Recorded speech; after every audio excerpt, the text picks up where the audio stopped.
Pedrão, me ajuda aí. Vou dar uma luz aqui. Assim. Eu não fui na sequência das aulas, né, cara? Vamos ver se a minha memória do bom velhinho aqui tá boa.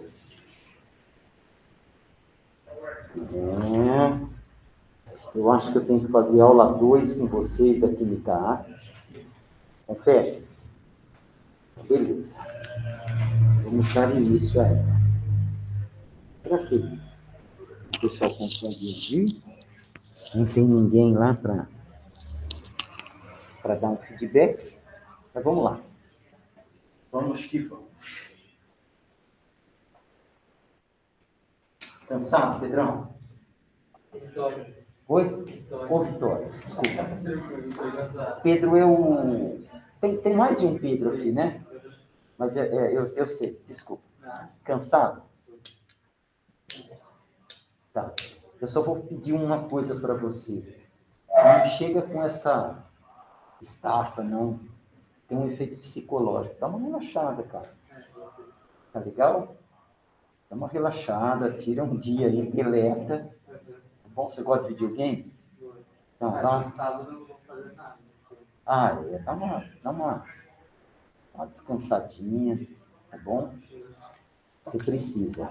Então, vamos lá. O estudante realizou em laboratório a reação de hidrólise do cloreto de terc-butila para produzir terc-butanol. Ó, uma coisa fundamental lá no dia, a parte de química ela tem um inconveniente.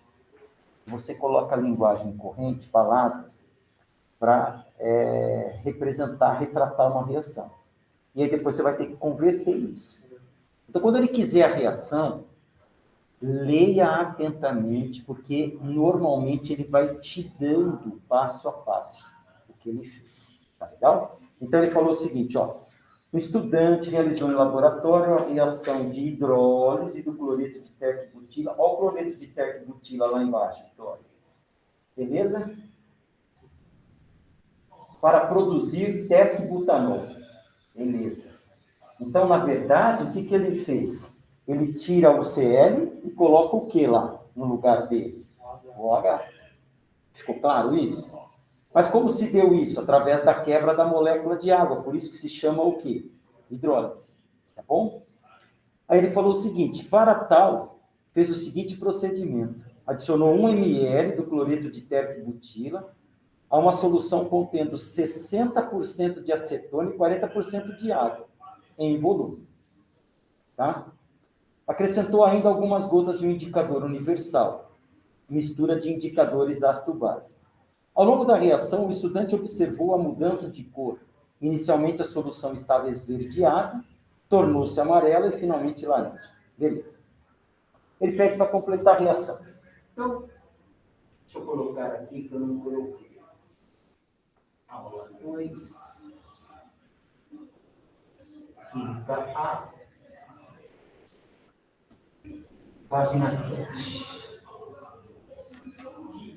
Beleza. Então,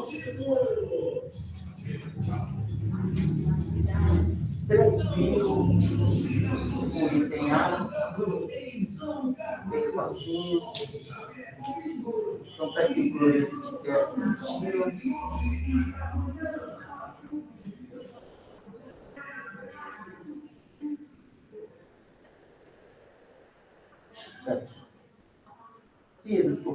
O Vitória, todas as vezes que ele pedir para você reagir à água, desmembra em HOH. Tá legal? Vai acontecer isso aqui, ó. Beleza? O que mais que vai formar, Vitória? HCl. HCl, ele é o quê? Um ácido. E o indicador, ele é dependente do quê? Do H+, você vai divulgar. Vamos generalizar? pH. Depende do H+, do H-, tá? Então, ao liberar HCl, tem água, não tem? Ele vai se ionizar. O pH vai cair. Então, ele é verde, se eu não me engano, ele é esverdeado em que pH? pH neutro 7. Esse pH 7 inicial, ele tende a quê? Cair. Aí, por isso que ele passa primeiro para amarelo e depois ele passa para quê? Para laranja. Tá legal? E provavelmente ele vai perguntar. Explique por que a cor da solução se altera ao longo da reação. Então, a produção de HCl diminui o pH da mistura.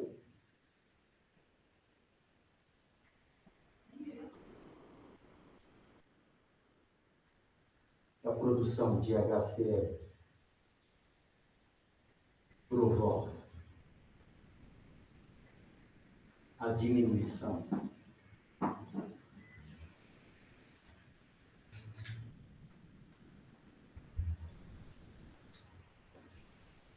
do pH da solução.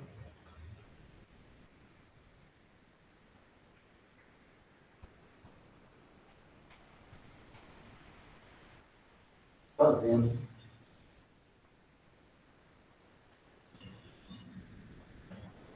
com que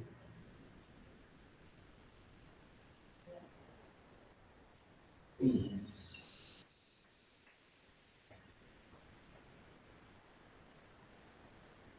alterações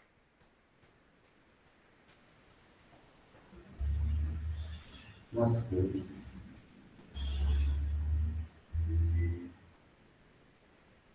do indicador universal.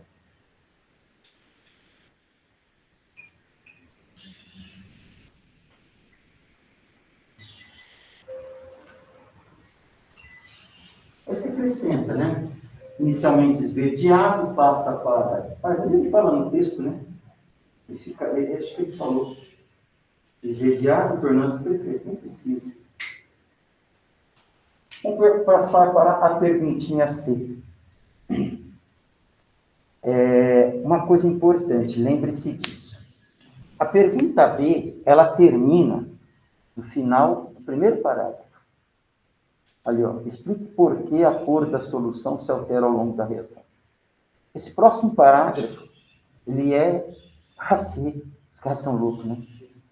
Então, ele fala assim, o estudante repetiu a reação de hidrólise nas mesmas condições experimentais anteriormente empregadas, exceto quanto à composição do solvente.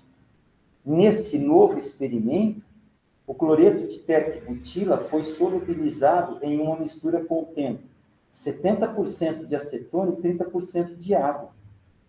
O que ele fez com a porcentagem de água? Ele diminuiu a água, é reagente, não é? Então, o que aconteceu com a concentração de água? Quando a concentração diminui, o que diminui? A velocidade, consequente, o tempo ficou maior. É. Seja bem-vindo. Obrigado. Como se chama? João. João. Então, aqui,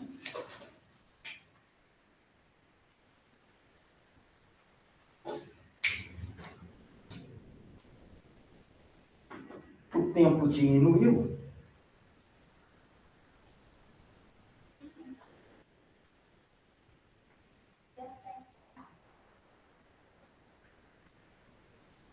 Devido.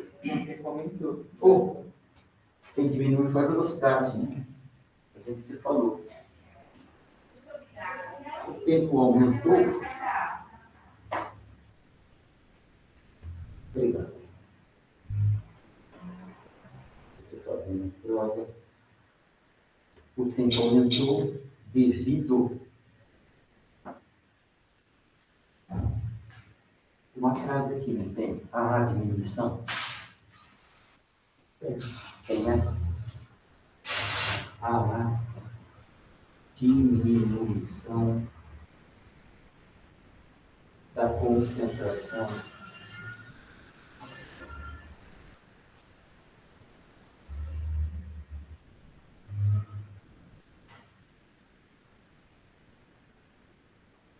de água.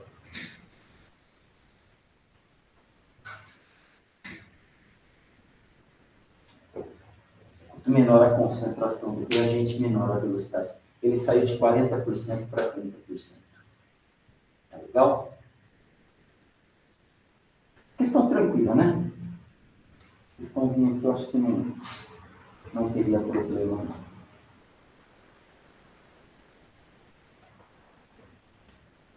não. Você está sem material? Fica com medo? Deixa eu ver, peraí. Eu tirei uma foto.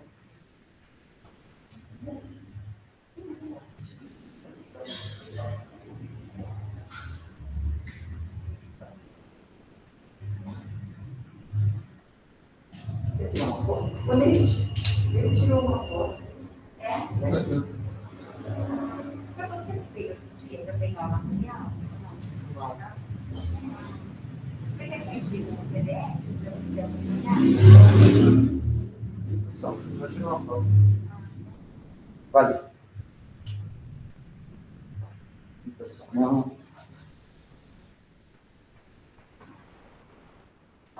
Posso apagar tudo?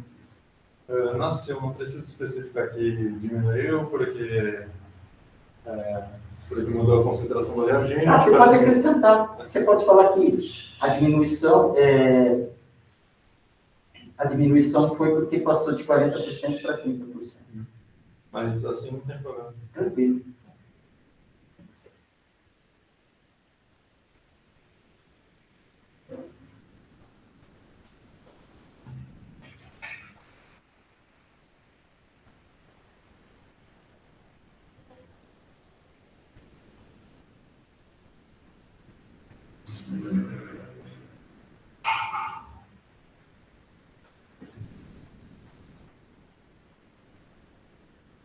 Próximo exercício. Em uma oficina de galvanoplastia, pessoal, galvanoplastia é uma técnica, né, de eletrodeposição. Você vai depositar um metal sobre um objeto metálico, tá legal? Uma peça de aço foi colocada em um recipiente contendo solução de sulfato de cromo 3, tá aí a foto, a fim de receber um revestimento de cromo metálico. A peça de aço foi conectada por meio de um fio condutor a uma barra feita de um metal X, que estava mergulhado em uma solução de um sal do metal X. As soluções salinas dos dois recipientes,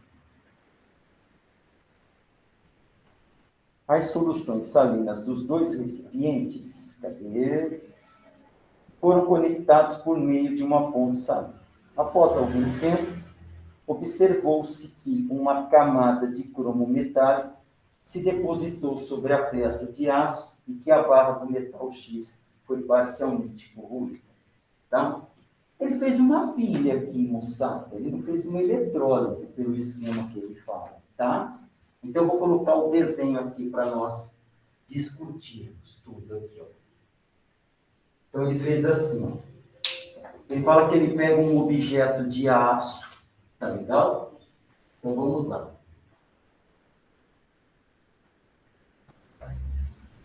Você vai ter aqui um objeto de aço. Ele diz que esse objeto de aço está mergulhado, olha lá, uma peça de aço foi colocada em um recipiente contendo solução de sulfato de cromo. Então, você vai ter aqui essa peça numa solução de sulfato de cromo. Pessoal, ele deu a fórmula do sulfato de cromo, ele tem esta fórmula aqui, ó. Só que este sal, ele é solúvel, ele se dissocia, certo? E aí ele vai se dissociar Cr3+, aquoso, 2, ó, esse 3 veio daqui, cátion metálico, né? Mais o íon sulfato. Deixa eu fazer uma pergunta. Pessoal, vocês que estão em casa, o som tá bom ou vocês querem que eu coloque o microfone? Dá um toque aqui no chat.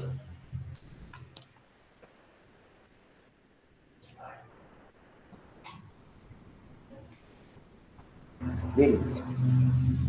Pessoal, então aqui, ó, deixa eu só balancear. 2 vezes 3, 6 mais, 3 vezes 2, 6 menos, neutralidade. Toda solução iônica é eletricamente neutra. Tá legal? Então aqui você tem a peça de aço.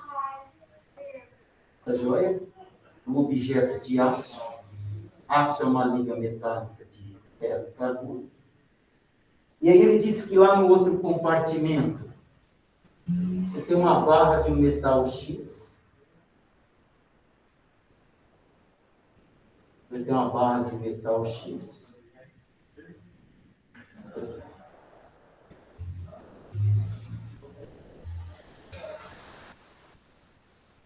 E esta barra está imersa numa solução de um sal do próprio metal X. Isso aqui, ó. Metal X.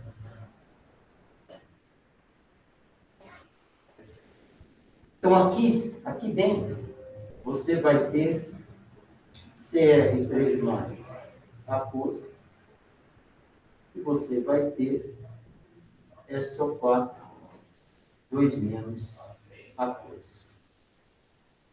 E aqui você vai ter X. Presta atenção, ó. Ele fala aqui, ó. Ele fala aqui. Ó, na letra B, ele foi maldoso. Ele jogou lá no final, ó.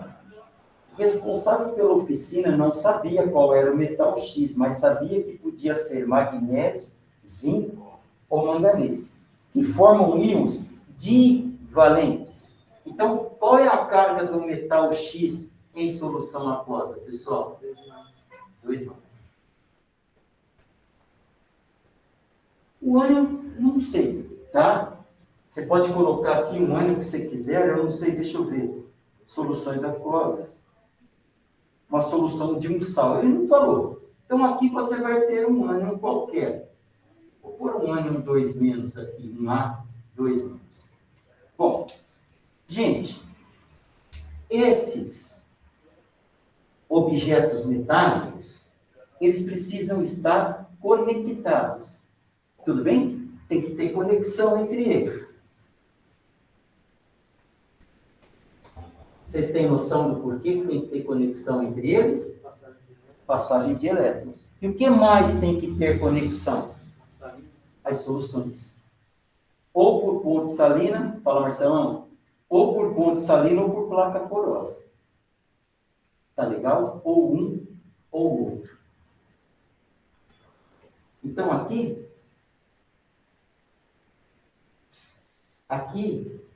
eu vou colocar a ponte salina. Vitorinho, então você disse que por esse circuitinho externo nós vamos ter elétrons, né, fluindo por aqui, passando, e na ponte salina, o que nós vamos ter?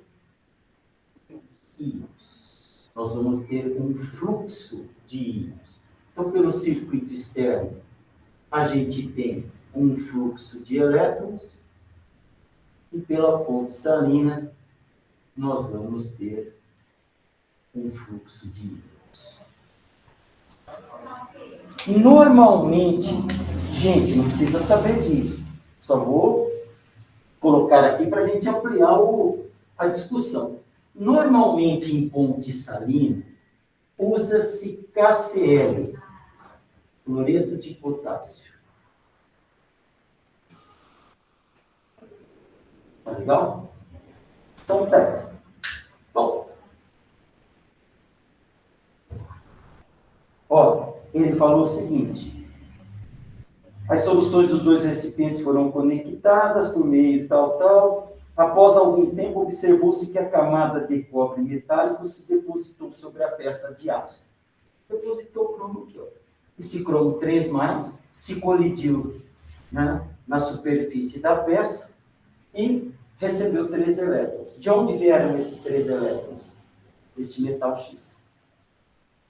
Tá legal? Então vamos ver o que ele quer aqui. Primeiro ele deu a tabela. A peça de aço, a massa inicial era de 100 gramas, a massa final de 102,08 gramas, ou seja, ocorreu uma deposição de 2,08 gramas.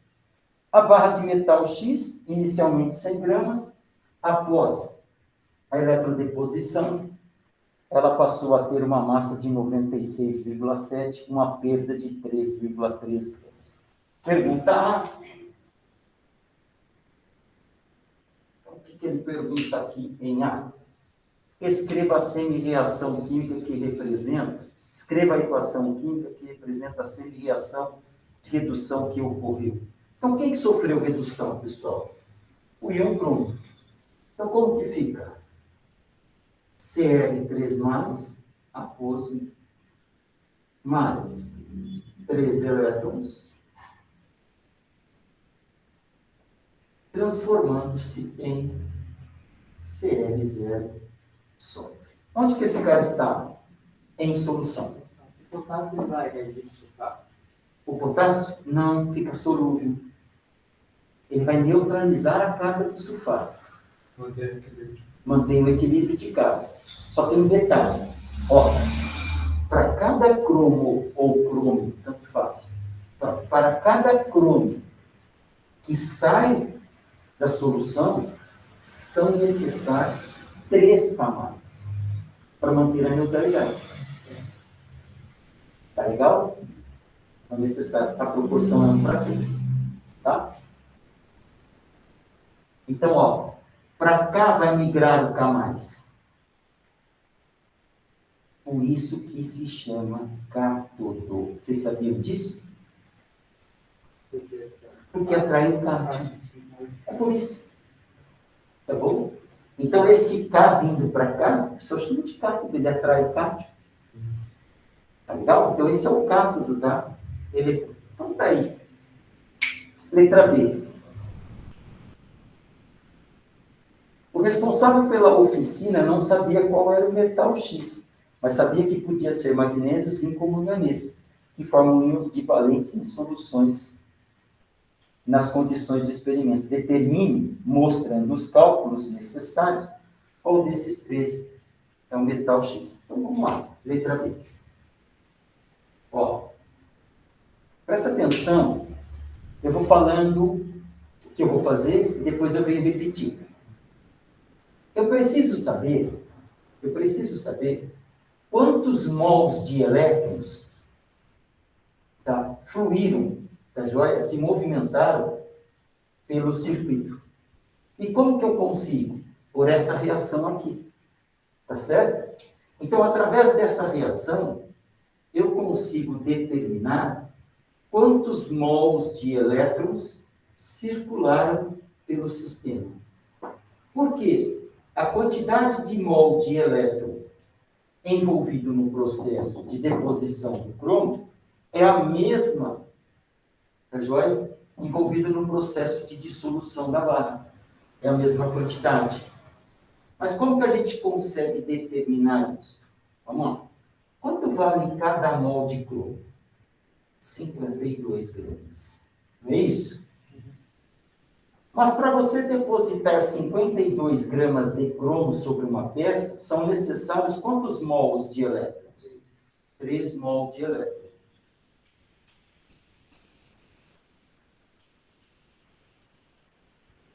Se você fizer a diferença de massa, você não tem o quanto depositou?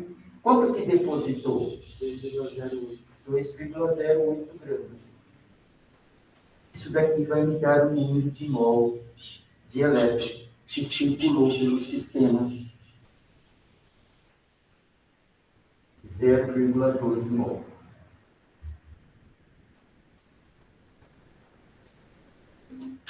Se você sabe o número de mol que circulou, você vai conseguir encontrar a massa molar de X, porque a variação de massa de X para o 0,12 você tem.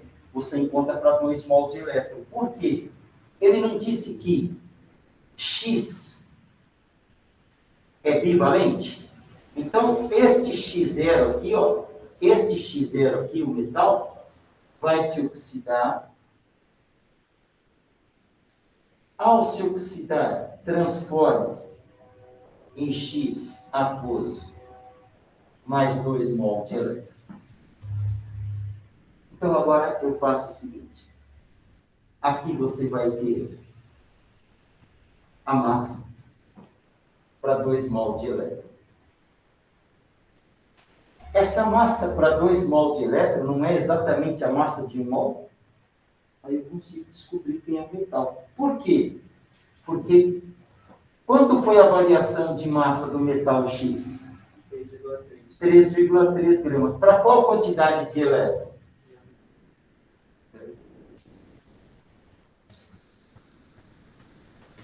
Tranquilos. Então, essa massa vai dar 55 gramas. Portanto, 55 gramas por mol. Então, quem que é esse cara?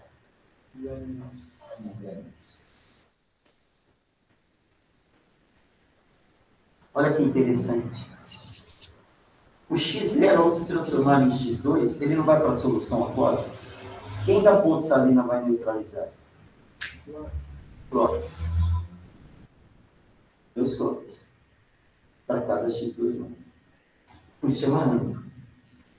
Catalina. Só tem um problema.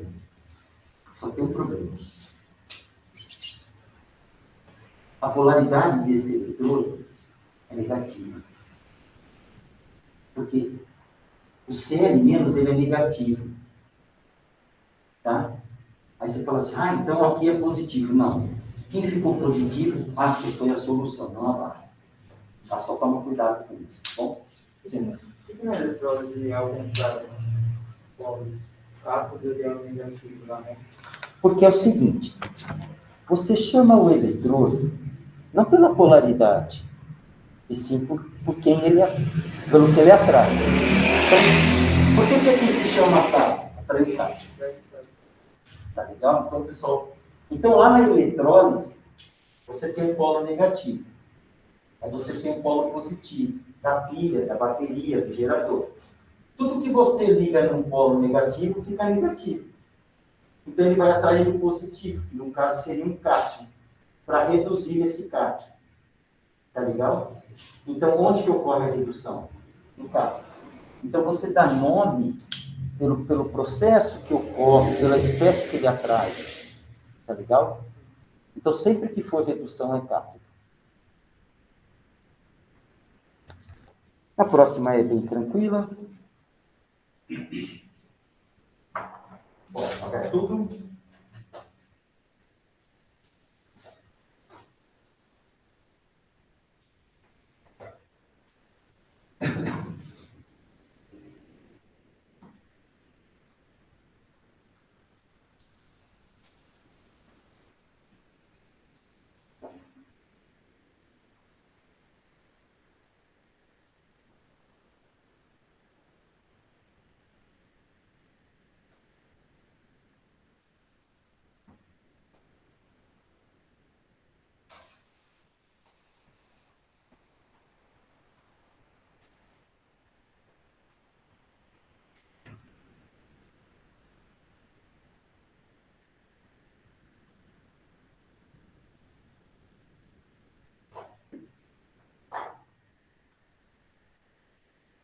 Então, ele deu uma tabela aí com 4 soluções: água da chuva natural, água do mar, uma solução de hidróxido de sódio, uma solução de ácido nítrico, com os respectivos valores de pH e pH. Classifique como ácida ou alcalina cada uma das soluções, né? Então, e mega fácil. As que apresentam pHs menores que 7 são ácidas, pHs maiores que 7 são básicas. Tudo bem? Então,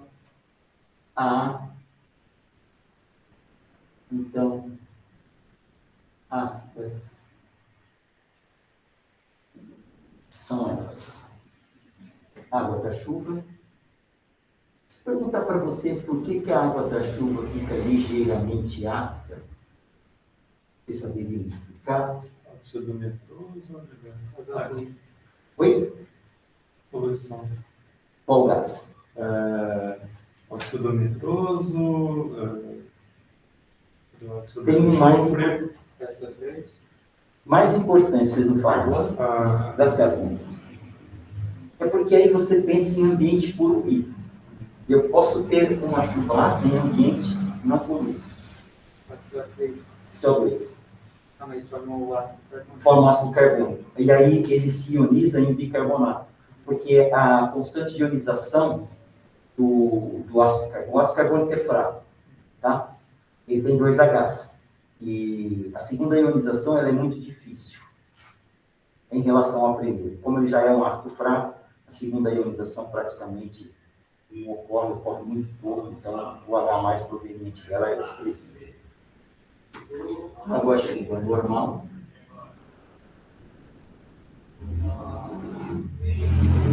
E a HNO3.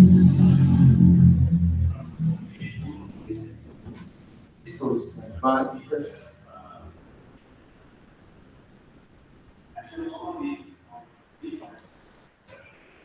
Água do mar.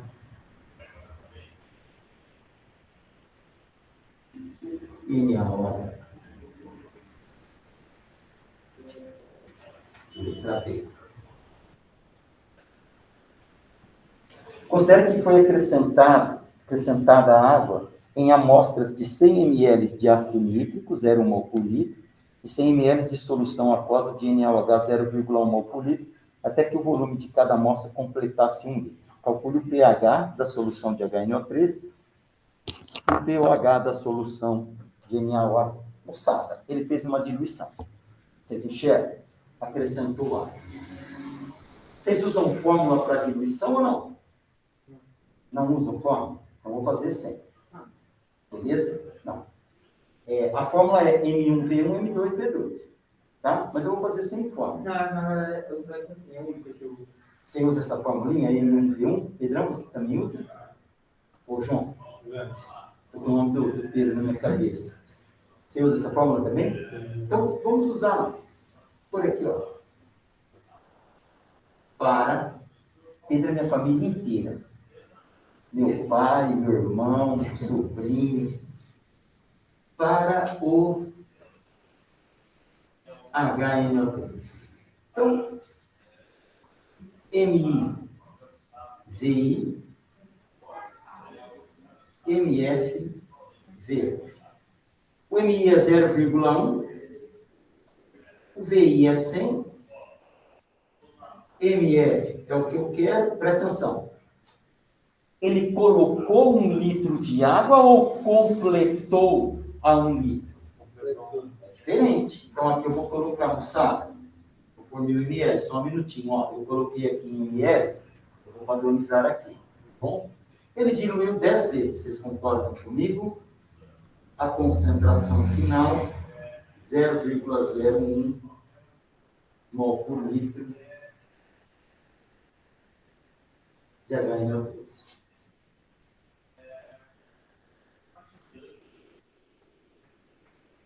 Para o NaOH. Não, mesma coisa. Então, aqui vai ficar 0,1 vezes 100, a concentração final, 1000 ml, a concentração final, 0,01. Pessoal, esse ácido ele é forte ou fraco?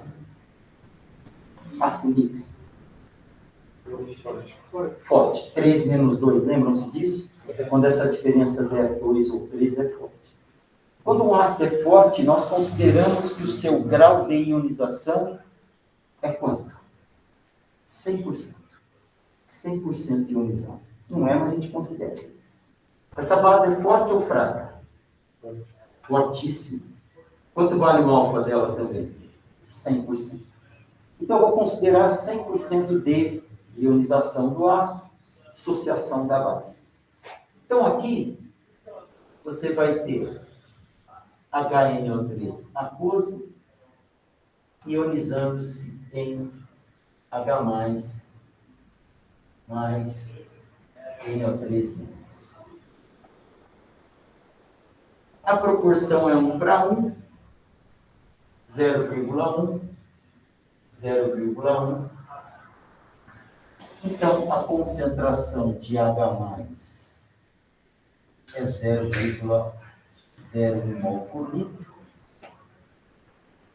Em potência de 10, está quanto, moçadinha? Consequentemente, quanto que vai dar esse pH? 2.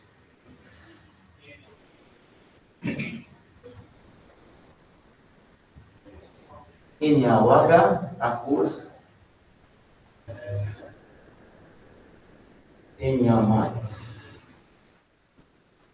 OH-.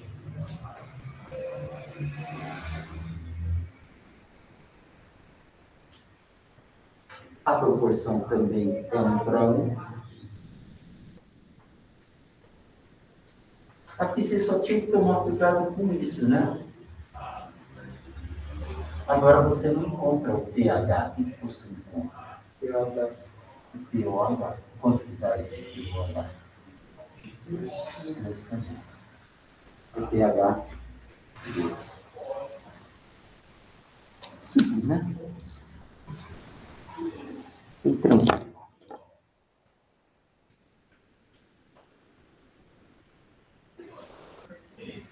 e agora, fechar esse próximo.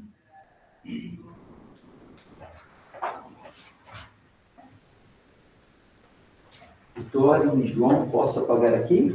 Sim. Pessoal de casa, posso apagar, galera?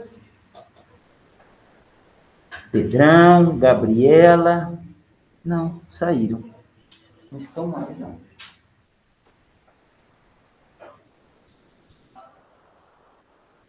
Vocês não aguentam mais, né? O pessoal acha que não aguenta mais a hora.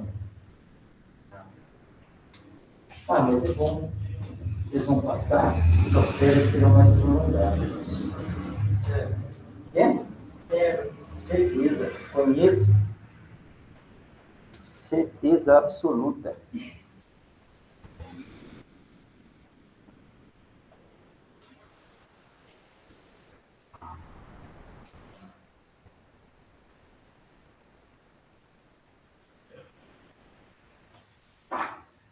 Vamos para o último.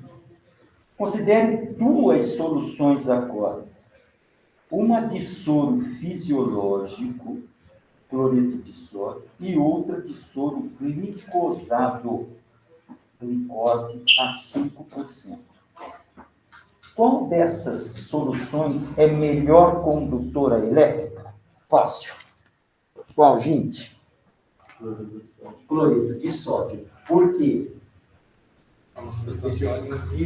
É uma substância que se dissocia em água solúvel, libera íons, e esses íons tornam o meio condutor. Beleza? Tranquilo essa, né? A está feita. Vamos para a letra B.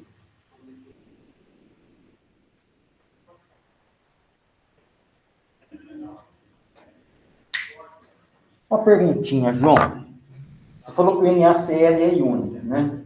Mas eu vou te fazer uma pergunta. Você consegue um composto molecular adicionado em água e uma solução eletrolítica? Sim. Qual? Generalize para mim. É fácil. Então, É uma função a função. inorgânica.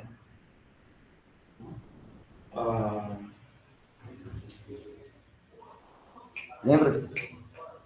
Os ácidos. Os ácidos são compostos moleculares, eles se ionizam. Aí a solução fica iônica. Então, é assim, ó. Toda solução iônica é obrigatoriamente composta por um soluto iônico? Não. Não. Pode ser iônico molecular. Tá? Pode ser um ácido, pode ser um sal, uma base iônica e um ácido molecular. Toda solução não eletrolítica é obrigatoriamente composta por um composto molecular? Sim. Agora sim. Agora sim. Não pode ser iônico. Ficou claro? Mas, por exemplo, função amina e tal, que são funções básicas. O fenol, ele é um pouco ácido. Ele não É assim, se a solução for molecular, o soluto é molecular. Mas você falou que ácidos, os ácidos iônicos, eles conseguem fazer isso. Mas outras funções orgânicas que são levemente Você básicas, consegue. A amônia, você consegue. Amônia. A joia, ela tem caráter básico. Mas por que eu generalizei? Porque os ácidos, eles têm essa propriedade. Eu posso generalizar. Mas os compostos iônicos, eles só vão ter os peixes da aquosa? Solúveis, isso. Ou fundidos. Ou fundido. Tudo bem?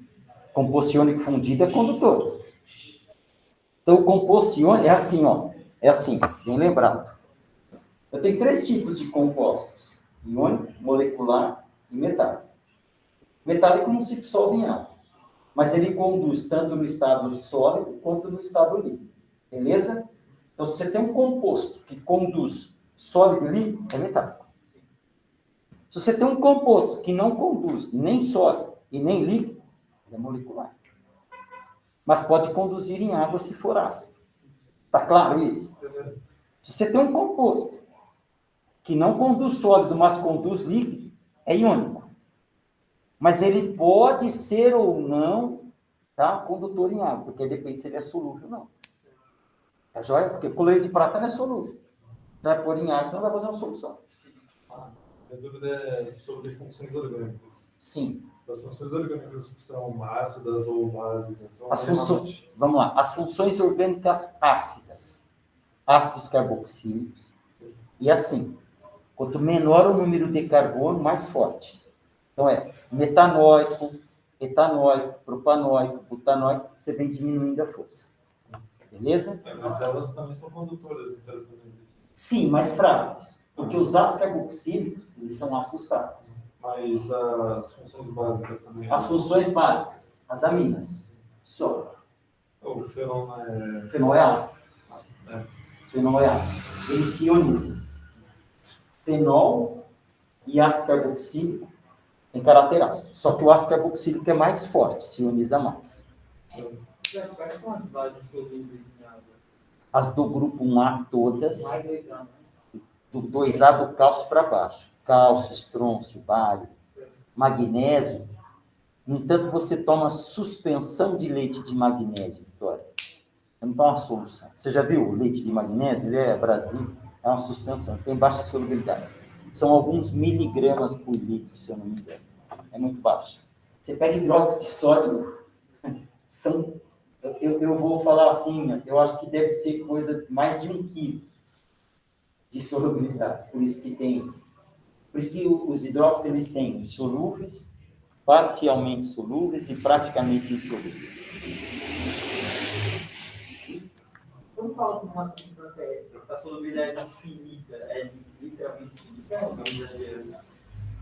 E a solubilidade? Alguns compostos falam que a solubilidade é infinita, mas é... Sim, é assim, ó. A solubilidade infinita, ela é assim. Vou pegar um exemplo para você. Água e etanol. Eles são miscíveis em quaisquer proporções. É por isso que a solubilidade é infinita. Então, você pega 99% de água, 1% de etanol. Aí você vem fazendo a mudança. Ele vai formar sempre uma solução. Por isso que a solubilidade é infinita. Tá legal?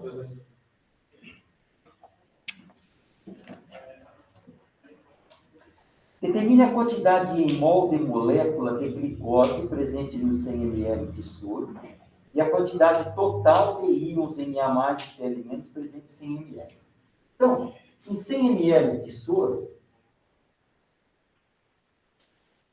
o que nós temos? Ó, 5% de glicose, ou seja, 5 gramas, concorda comigo? Porque ó, não é porcentagem massa-volume? Então, se é 5%, massa-volume são 5 gramas em quanto? 100 ml. Tudo bem? 5 gramas de glicose.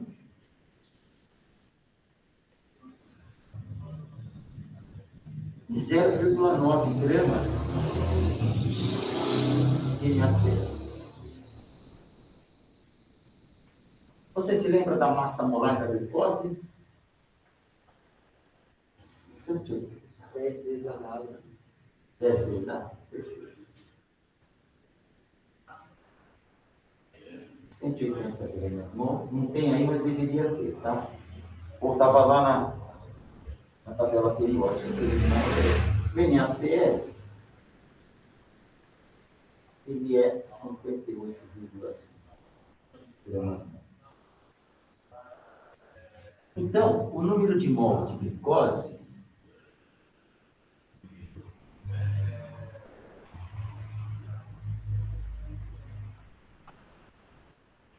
Vai sempre dar, né? sim, no próprio enunciado. Então, aqui vai ficar 5 gramas dividido por 180 gramas. 0,028.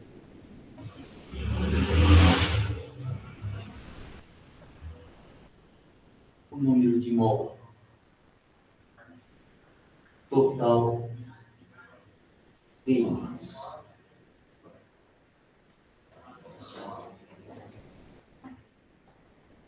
Vai ser 0,9 gramas, 58,5 gramas. 0,015. Não está bom. Porque ele pediu o número total do quê? De íons. Eu vou ter que fazer a dissociação.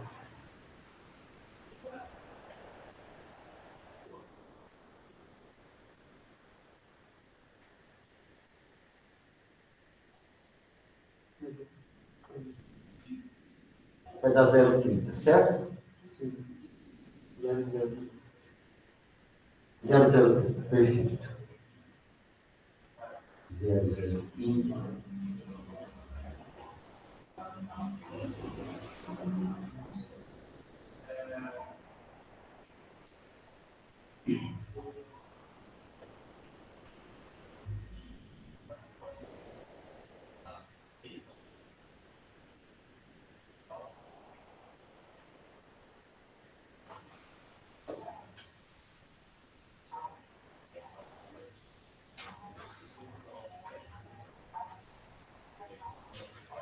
Tranquilão? Matamos. Agora eu acho que a outra aula eu fui na sequência, né? Não. Ah, não, foi sim. É a última aula, né?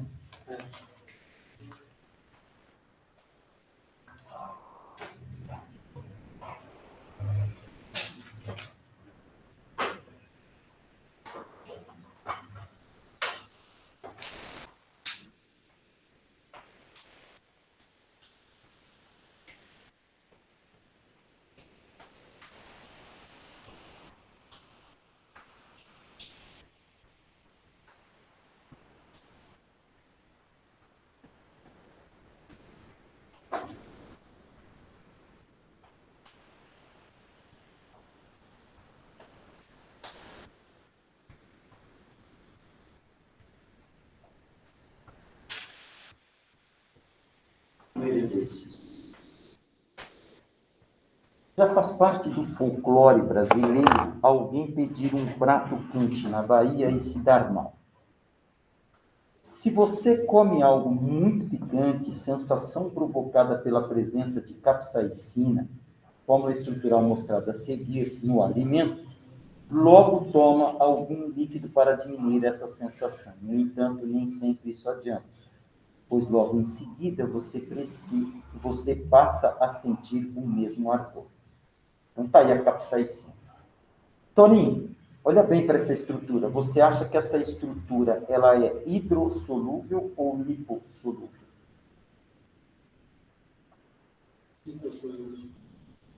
Perfeito. Mas ele vai falar no texto. Quer ver? Ó? Existem 2 tipos de pimenta em conserva. Um em que se usa vinagre e sal, e outro em que se utiliza óleo comestível. Então, vinagre e sal, vinagre é água. Basicamente água. Um pouco de ácido acético. Tudo bem? E o óleo comestível, então você tem um polar, vinagre e sal, e um apolar, o óleo comestível. Beleza? Comparando-se os 2 tipos, observa-se que o óleo comestível se torna muito mais picante que o vinagre. Por que que o óleo comestível fica mais picante? Ele extrai mais facilmente a capsaicina da pimenta. Se chama extração. Tá legal? Se chama extração. Por quê? Porque ele é apolar e ela também. Tá? Então, em vista disso, o que seria mais eficiente para eliminar o ardor na boca provocada pela ingestão de pimenta? Vinagre ou óleo? Óleo. Concorda comigo? Por quê? Porque se o óleo extrai mais facilmente a capsaicina da pimenta, ele vai extrair mais facilmente da sua língua, diminuindo a sensação de ardor. Perfeito? Tranquilo, né? Beleza. Durante uma refeição, a ingestão de determinados líquidos nem sempre é palatável. Assim, se o prato quente também estiver muito salgado, a ingestão de leite faz desaparecer imediatamente as 2 sensações. Baseadas nas interações químicas entre os componentes do leite e os condimentos, explique por que ambas as sensações desaparecem após a ingestão de leite. Lembre-se que o leite é uma suspensão constituída de água, sais minerais, proteínas, gorduras e açúcares. Então, vamos lá. Por que ele retira as 2 sensações? O que o leite tem? Água. Ele vai diluir o sal presente na sua boca. Tá? O que mais que o leite tem? Gordura. Ele vai extrair, retirar também da sua língua o quê? A capsaicina. A amina, ela é básica, né? A amina é básica. E o aminoácido é quando? O aminoácido, ele é anfótero. Os 2, né? Isso. Ele é anfótero. Mas se ele for muito pequeno, que a amina vai estar mais próxima do problema. carboxila, vai dar menos? Ele vai reagir com as 2 substâncias. Se você pegar o aminoácido, os aminoácidos essenciais, o grupo amino está sempre no carbono alfa, Vitória. Que é esse carbono, o primeiro carbono pós-carboxila, tá? Então é o seguinte, se você puser em meio base, esse H+ vai ser neutralizado. Se você puser em meio ácido, o H+ do ácido vai se ligar aqui, ó, através de uma ligação coordenada, virar NH3+. Consegue visualizar isso? Tá legal? É uma molécula anfótera. Agora, se ela é polar e apolar, ela é anfifílica.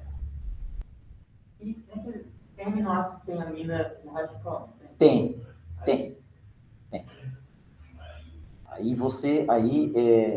Ele vai ter um caráter, porque assim, né? Tem uma coisa chamada ponto isoeletrônico, em que as cargas ficam iguais. Tá joia? Então, aí vai depender desses grupos laterais aí para que você tenha essa igualdade de carga. Em pH que você tenha essa neutralidade de carga. Isso impede.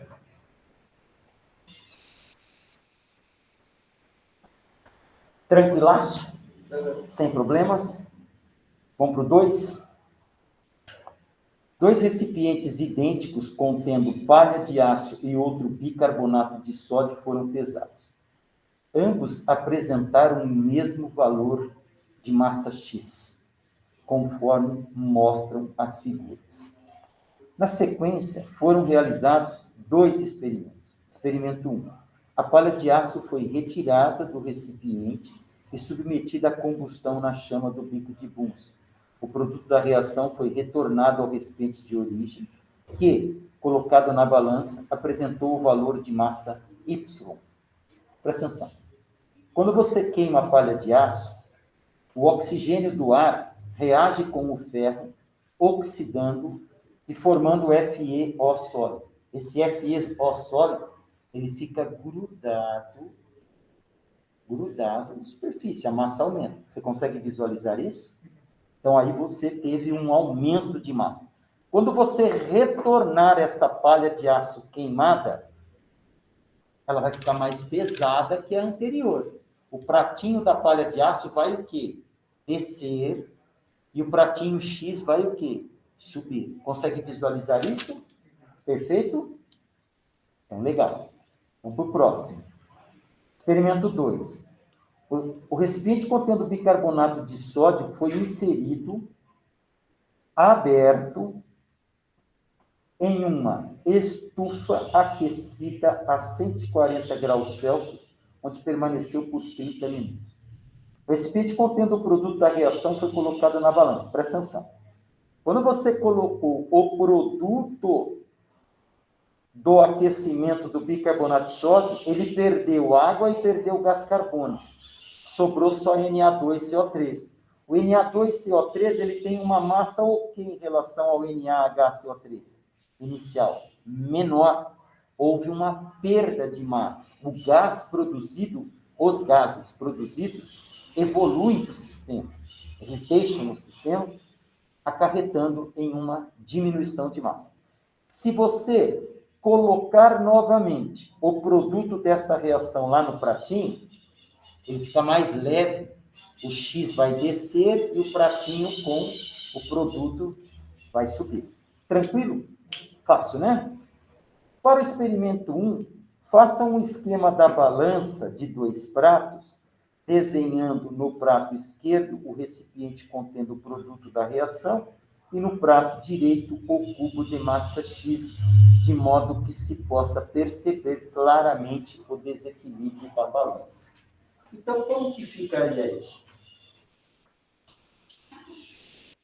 Então, ele ficaria assim, ó.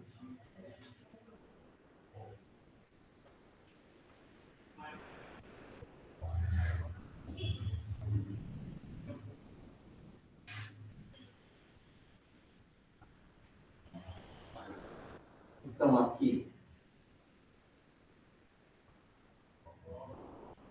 ficaria FeO sólido. E aqui ficaria o bloquinho X. E no outro é o contrário.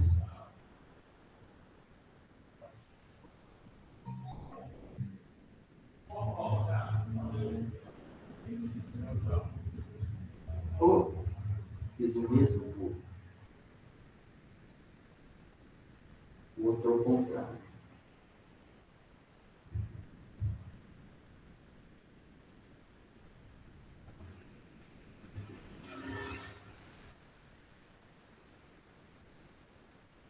Aqui fica Na2CO3 e aqui fica o bloquinho X. Como podemos determinar a massa dos gases no experimento 2? Tranquilo. A massa dos gases, ela é dada pela massa inicial menos a massa final. A massa inicial ela corresponde à massa de NaHCO3. E a massa final, ela corresponde à massa de Na2CO3. Tranquilo? Qual é a lei ponderal que justifica o cálculo proposto? Observação das massas. Conservação das massas, lei de Lavoisier. Perfeito, excelente. Muito bom, moleque. Você é fera, rapaz. Eu esqueci esse nome do Lavoisier, eu esqueci. Não, se você colocar conservação da massa, perfeito, perfeito.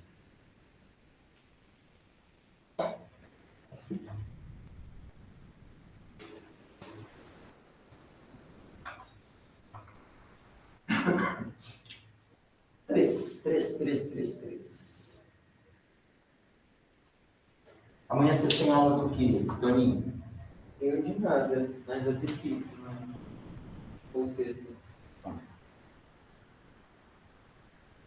não tinha que colocar número de mols da massa, né? O dobro, porque são dois Não. NH só fez que forma Não, a massa, quando você fala massa inicial, é o todo dessa substância. Não precisa. É só qualitativo, mas subentende-se que é o todo. Tá legal? Porque dá a sensação que aqui é maior, é por isso.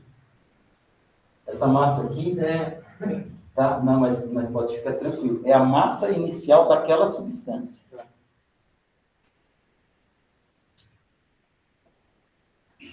Uma das alternativas para o tratamento de lixo sólido consiste na tecnologia de reciclagem quaternária, em que o lixo sólido não perecível é queimado em usinas específicas.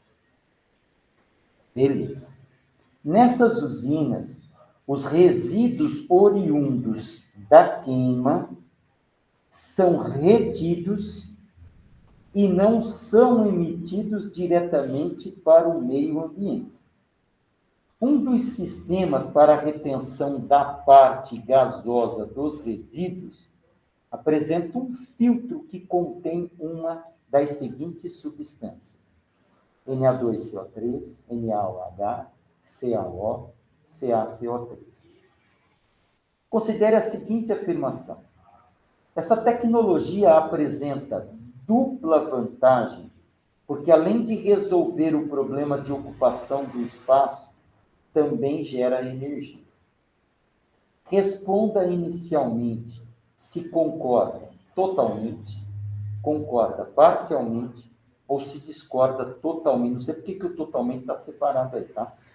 Dessa afirmação. E, em seguida, justifique sua escolha. Então, vamos lá. Se você promove a queima libera energia? Sim. Sim. Mas ele não disse que ele não lança todos os resíduos?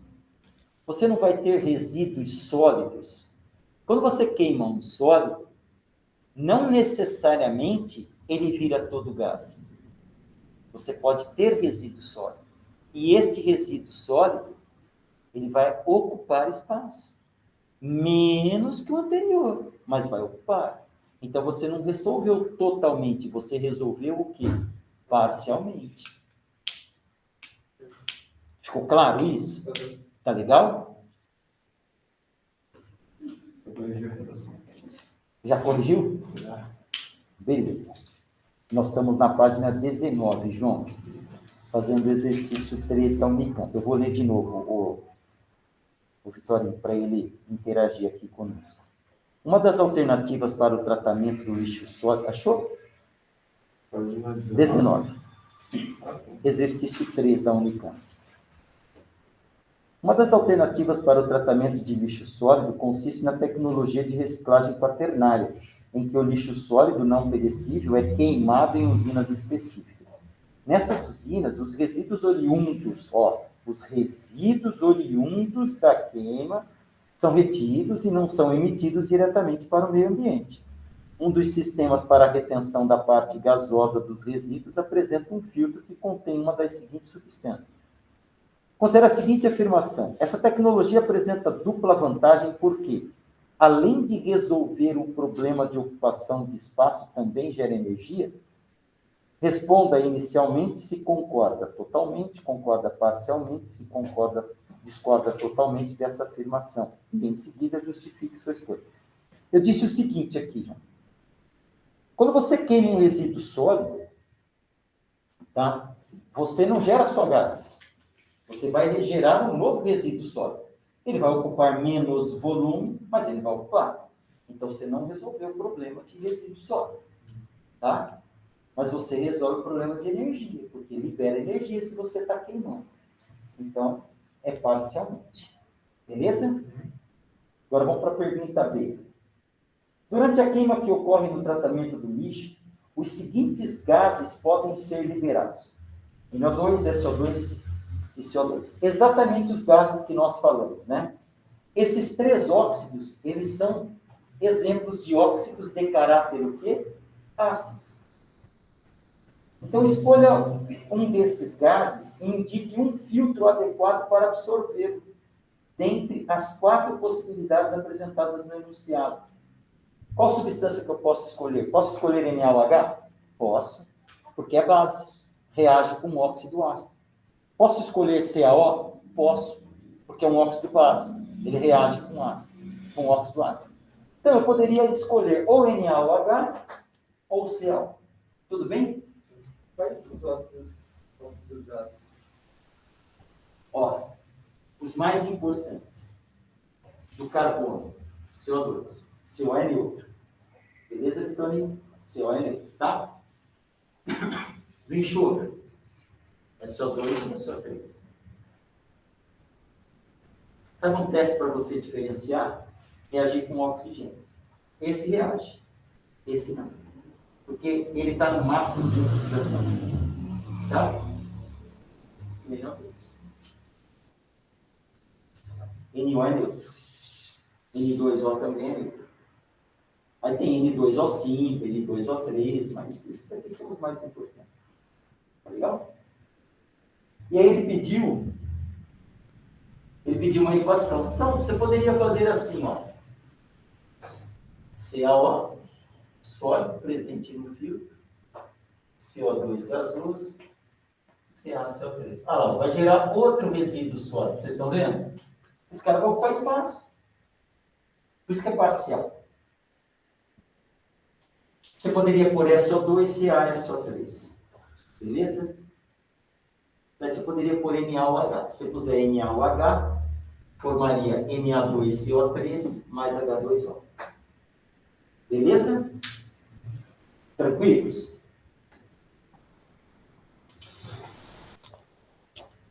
E o último. Um dos métodos industriais de obtenção de zinco a partir da blenda de zinco, sulfeto de zinco, envolve 4 etapas em sequência.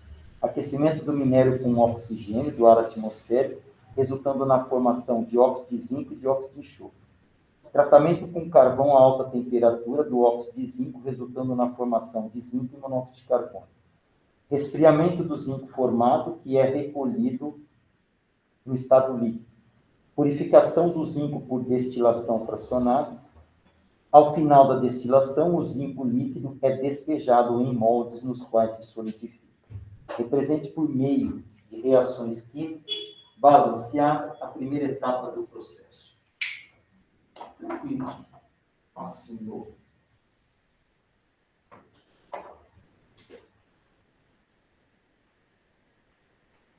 então, como que vai ficar a primeira etapa do processo? A blenda,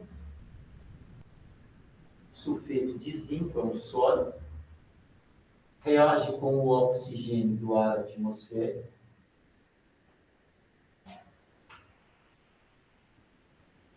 Se quiser esnovar conhecimento, aquecimento, e ele diz que produz óxido de zinco,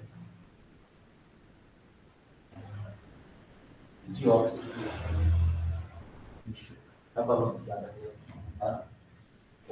3 meios. Eu não vou deixar 3 meios.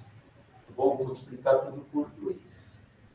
2, 3, 2, vamos ver? 6. Perfeito, está balançado. Indica o elemento que sofreu oxidação e o elemento que sofreu redução na segunda etapa.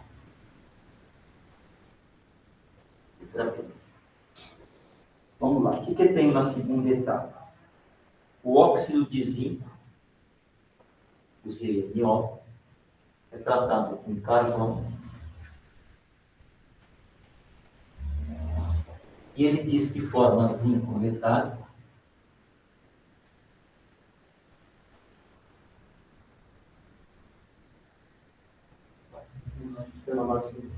Monóxido de carbono. Eu fui ver se era zinco líquido ou sólido, não falou não. Nesse caso, não precisava de colocação? Oi? Nesse caso, que ele não fala. Eu coloquei sólido, o estado físico dominante dele, né? Porque precisa de uma temperatura alta. Mas chega, cara. O ferro chega, carvão. Mas pode deixar sem? Vou deixar sólido, ele não falou nada. Tá legal? Mas se eu deixar sem nenhum problema, fala só que é assim. Eu coloco os estados físicos, porque quando ele pede a reação, ele cobra isso de vocês. Eu coloco. Você pode colocar e fazer uma missão. Olha, não foi descrito no texto se o zinco está no estado sólido ali. Tá? Então você pode pôr um asterisco aqui e especificar isso. Tá legal? Quanto vale o nóxido do zinco aqui? E aqui? Zero. Aqui? Zero. Zero. E aqui? Mais um. Então quem que sofreu oxidação? Carbono.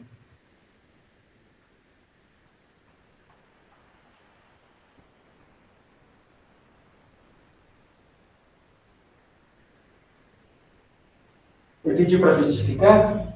Mas dá pra justificar com você faz a reação e coloca o nóxido em cima? Você tem que escrever. Foi.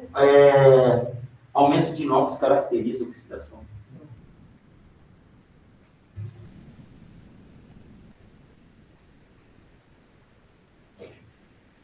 Quem sofreu redução? Os índios.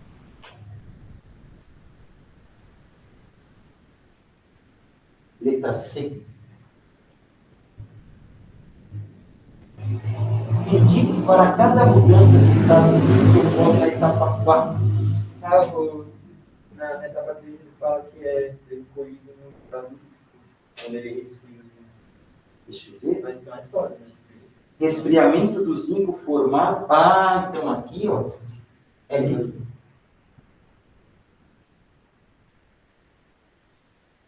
É líquido. Resfriamento do zinco formado que é recolhido no estado líquido. Porque, quando você usa carvão forte para transformar a hematita em ferro, o ferro sai liquefeito. E a temperatura de fusão do ferro é maior que a do zinco.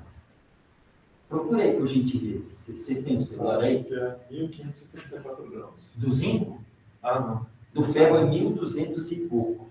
O do zinco, o do alumínio é Isso aqui é o ponto de fusão. ponto de fusão do zinco. Eu acho que é menor que do ferro.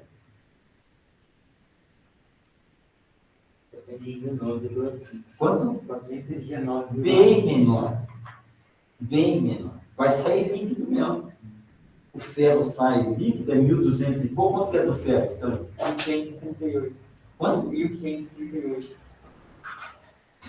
Quase 4 vezes mais. Então, vamos para a próxima e última pergunta. O que ele fala aqui? Indique para cada mudança de estado físico que ocorre na etapa 4. Então, lá na etapa 4, você tem o zinco sólido.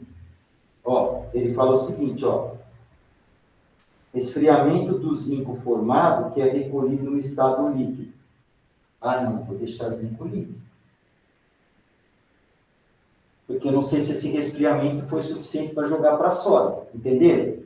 Ele vai fazer uma destilação, provavelmente não resfriou para sólido, porque tem que liquefazer de novo, não faz sentido. Tá? Zinco líquido, ele passa para zinco o quê, gente? Se ele vai fazer uma destilação? gasoso. Ele quer saber se esse processo ainda é esse. Para passar de líquido para gasoso, você tem que resfriar ou aquecer? Então, deu certo.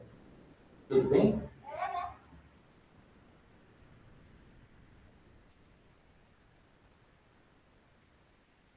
Depois, esse zinco gasoso, ele volta a ser zinco o quê? Lá no condensador. Líquido.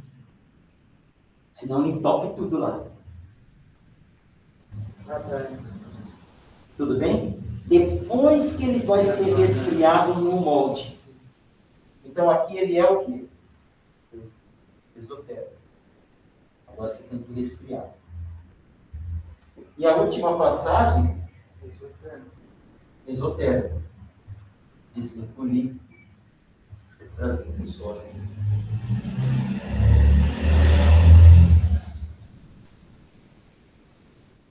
Aqui é o molde.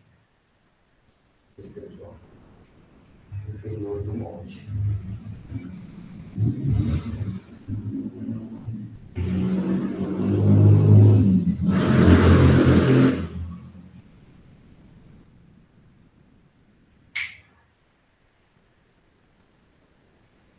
Tá bom?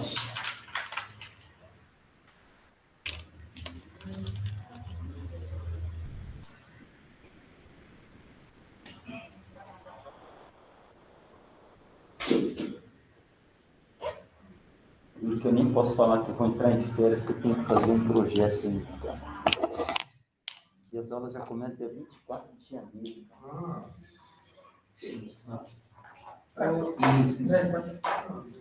Pode você quiser, mano.